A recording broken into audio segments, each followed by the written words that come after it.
then you can reduce mixing in that area. So it again comes back to, do you understand where the virus is? What is the level of detail of your knowledge of the virus epidemiology in your country at national, subnational and local level? If you can understand the dynamics of transmission and be very precise in your disease understanding, you can be very precise in your response.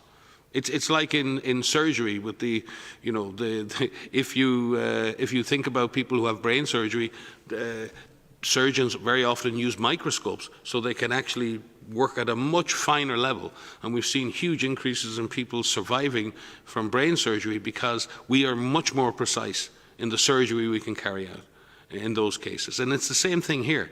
The more we understand the disease, the more we have a microscope on the virus, the much more precise we can be in surgically removing that virus from our communities. But if we don't know where the virus is, if we just have this broad community transmission, then we have to take very broad-based measures.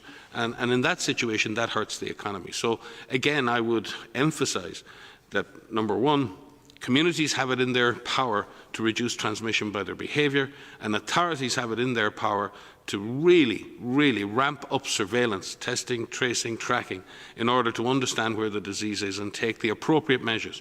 And if countries do that, and if they are able to do that at a subnational level, then possibly we can avoid the worst of these so-called lockdowns occurring in the future. Maria? Just a quick note on this that we've seen across borders.